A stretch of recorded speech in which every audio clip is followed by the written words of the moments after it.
Mais uma vez, estamos aqui reunidos neste café com reflexão.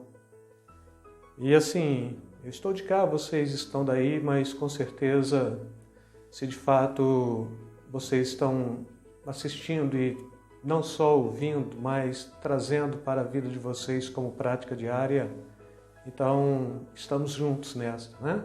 E a referência que eu quero trazer hoje para vocês é uma referência que ficou aí meio que banalizada por um tempo de campanha eleitoral, que é João 8,32, e conhecereis a verdade e a verdade vos libertará. Agora, quando Jesus está propondo conhecereis a verdade e a verdade vos libertará, ele está confrontando uma religião existente de época que já tinha suas verdades pré-fabricadas e que nada podia fazer pelo homem, o que trazia então a proposta das suas verdades em cima de homens falsos, que eram os próprios fariseus, e Jesus está falando de si como verdade, e ele está propondo esta verdade como sendo algo libertador, mesmo do ponto de vista, não de que a minha verdade liberta, mas do ponto de vista que a verdade de Jesus, ela é uma verdade libertadora, ela quebra as algemas, ela quebra cadeias. E assim, eu quero trazer para vocês esta compreensão de que toda proposta do Evangelho, que apenas me livra da tristeza, que apenas me livra da depressão, que apenas me tira do medo, da culpa e de outras necessidades pessoais, tais como libertação, prosperidade, cura física, cura dos traumas, não é Evangelho. É qualquer outra coisa menos Evangelho. O Evangelho ele pode trazer todos estes aspectos, mas não é a pauta. Já vem acompanhado com estes aspectos. O Evangelho, primeiro, ele é transformação de vida. É quando Jesus direciona Nicodemos e traz um dito sentencioso: necessário vos é nascer de novo. Não é? Porque antes de transformar situações, Deus quer transformar você, e isto ele não negocia. Este evangelho que cobra tudo de você, menos a sua transformação, ele é maldito, ele é anátema, não é? Este evangelho que prospera você em tudo, menos na sua alma, ele é corrompido por homens. Não é evangelho de Jesus. Este evangelho que garante todas as coisas, menos a sua salvação, é puro marketing, ele não é evangelho. Este evangelho que te promete tudo, inclusive a sua salvação, é pura idolatria. Também não é evangelho em primeiro lugar. Ele tem que ser evangelho em primeiro lugar. E aí Mateus 6,36 é o próprio Jesus quem está falando. Ele diz: buscai primeiro o reino de Deus e a sua justiça, e as outras demais coisas vos serão acrescentadas. E a gente vê hoje, dentro desta proposta, um pacote fechado. Você vem para a igreja e você vai receber tudo aquilo que você sempre vem granjeando, tudo aquilo que você sempre teve necessidade, inclusive a sua salvação, ou deixa a salvação para o último plano, para a última pauta da mensagem deste suposto evangelho.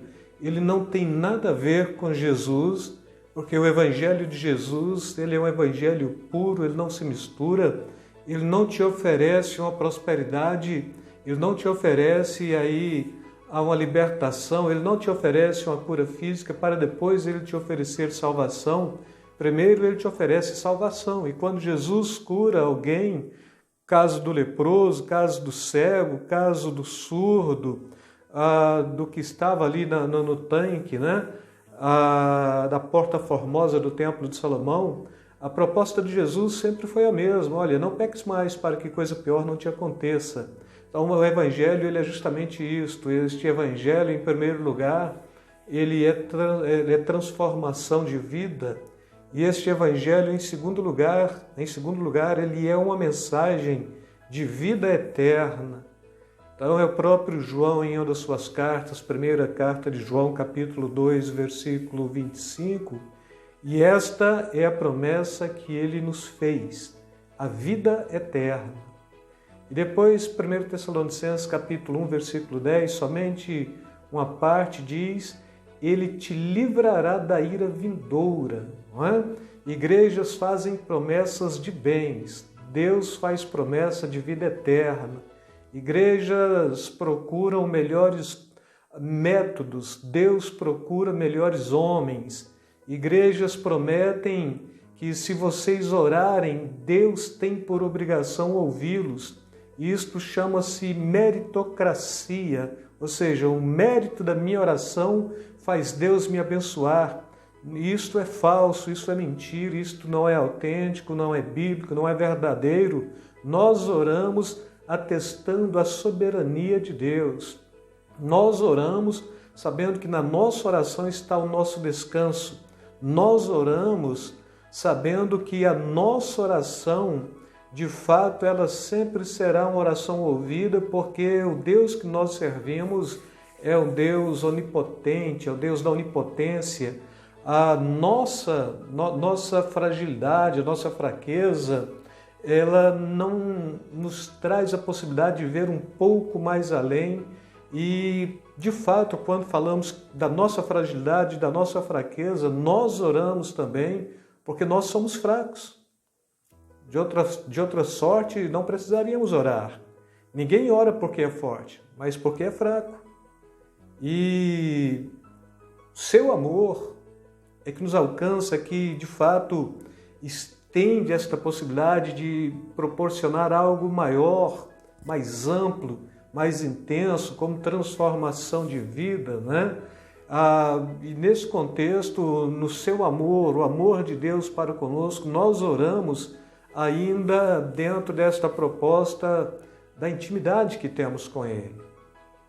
A sua onisciência faz compreender tudo aquilo que precisamos antes mesmo, e a sua soberania faz também Deus saber de tudo aquilo que precisamos antes mesmo de pedirmos. É o que Jesus está falando. Antes de curar o seu físico, Ele quer curar a sua alma, a fim de que não pereça no inferno. E aí é o Salmo 16, versículo 10.